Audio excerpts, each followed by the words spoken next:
नमस्कार दोस्तों, स्वागत है आपका ताज़ा अपडेट्स यूट्यूब चैनल पर। तो चलिए जानते हैं क्या है आज के ताज़ा अपडेट्स। सबसे पहले जानेंगे आज की महत्वपूर्ण घटनाओं के बारे में। तो आज ही के दिन यानी कि 10 अक्टूबर को 1731 में प्रसिद्ध ब्रिटिश वैज्ञानिक हेनरी कैवेंडिश का जन्म हुआ था। उन्होंने हाइड्रोजन गैस की खोज की थी। आज ही के दिन 1846 में ब्रिटिश खगोलविद विलियम लासेल ने नेपच्यून के प्राकृतिक उपग्रह की खोज की थी। आज ही के दिन 1893 में पहली कार नंबर प्लेट पेरिस यानी कि फ्रांस में दिखाई गई थी। आज ही के दिन 1910 में वाराणसी में मदन मोहन मालवीय की अध्यक्षता में प्रथम अखिल भारतीय हिंदी सम्मेलन का आयोजन किया गया था। 10 अक्टूबर 1956 को ही ग्रीष्मकालीन ओलंपिक मेलबोर्न ऑस्ट्रेलिया में शुरू हुए थे।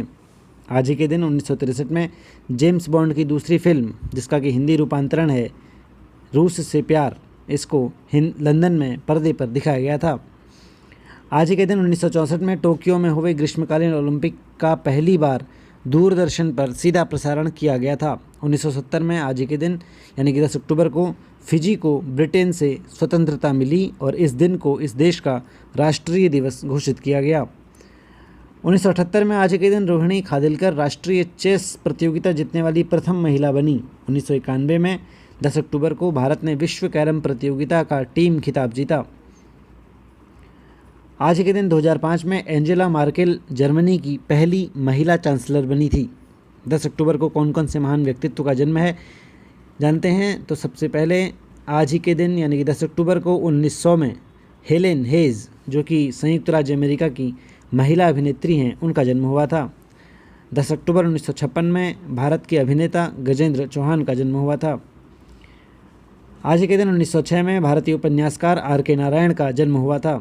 और आज ही के दिन प्रसिद्ध भारतीय बॉलीवुड अभिनेत्री रेखा का जन्म 10 अक्टूबर 1954 में हुआ था। 10 अक्टूबर को कौन कौन से महान व्यक्तित्व इस दुनिया को छोड़कर चले गए। तो आज ही के दिन 10 अक्टूबर को 1964 में भारतीय सिनेमा के महान अभिनेता गुरुदत्त इस दुनिया को छोड़कर चले गए थे। आज ही के दिन सन 2000 में सिरिमावो भंडारनायके, जो कि महिला राजनीतिज्ञ हैं श्रीलंका की, उनका निधन हुआ था। 2011 में आज ही के दिन भारत के प्रसिद्ध गज़ल गायक जगजीत सिंह का निधन हो गया था। बात करेंगे करंट अफेयर्स की। तो असम राज्य के मुख्यमंत्री ने किसान रथ मोबाइल ऐप को लॉन्च किया है। यूरोपीय संघ की संसद ने 2030 तक 60% उत्सर्जन में कटौती के लिए मतदान किया।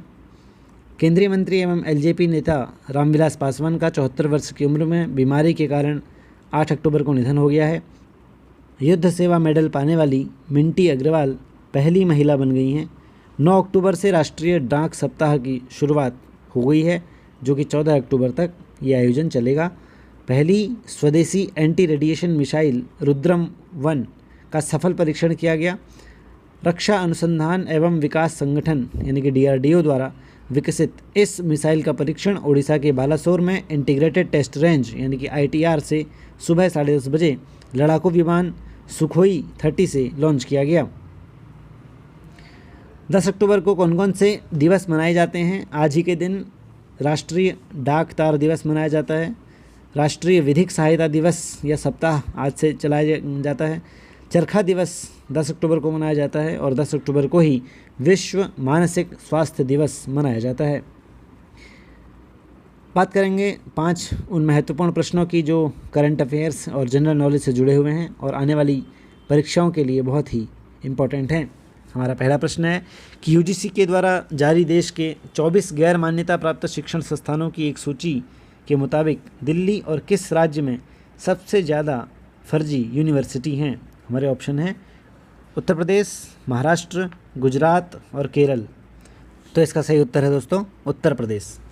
ठीक है, यूनिवर्सिटी ग्रांट कमीशन यानी कि UGC के द्वारा जारी देश के 24 गैर मान्यता प्राप्त शिक्षण संस्थानों की एक सूची के मुताबिक दिल्ली और उत्तर प्रदेश में सबसे ज़्यादा फर्जी यूनिवर्सिटी हैं। इस रिपोर्ट के मुताबिक फर्जी यूनिवर्सिटी में 8 उत्तर प्रदेश में और 7 दिल्ली में है। उड़ीसा और पश्चिम बंगाल में 2 फर्जी यूनिवर्सिटी हैं।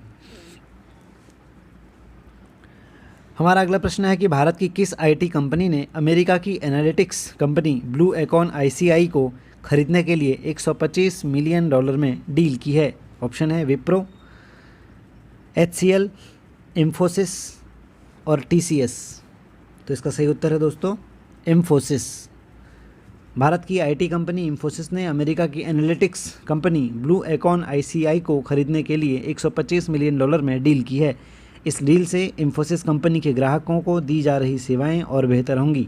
रेगुलेटरी फाइलिंग के मुताबिक एकॉर्न आईसीआई के पास बेहतर ग्राहक अनुभव, डिजिटल कॉमर्स, एनालिटिक्स और अनुभव आधारित कॉमर्स सेवाएं हैं। हमारा अगला प्रश्न है कि स्वीडिश नोबेल कमेटी ने किस देश की कवयित्री लुईज ग्लुक, जिनकी उम्र 77 साल है, इनको इस वर्ष का साहित्य का नोबेल पुरस्कार देने की घोषणा की है। ऑप्शन है जापान, ऑस्ट्रेलिया, अमेरिका और ब्रिटेन। तो इसका सही उत्तर है दोस्तों अमेरिका। स्वीडिश नोबेल कमेटी ने हाल ही में अमेरिका की कवयित्री लुईज ग्लुक को इस वर्ष का साहित्य का नोबेल पुरस्कार देने की घोषणा की है, जबकि हाल ही में चिकित्सा, भौतिकी और रसायन के पुरस्कारों का ऐलान हो चुका है। वर्ष 1968 में कवयित्री लुईज ग्लुक की पहली किताब फर्स्ट बोर्न प्रकाशित हुई थी, जिसके बाद वे अमेरिका की जानी मानी समकालीन साहित्यकार बन गई थी। उनके कविताओं के 12 संग्रह प्रकाशित हो चुके हैं।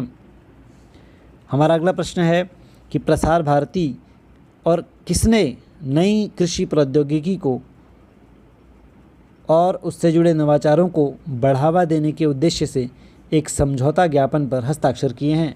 ऑप्शन है कृषि मंत्रालय, नीति आयोग, योजना आयोग और इफ़को। तो इसका उत्तर है दोस्तों इफ़को।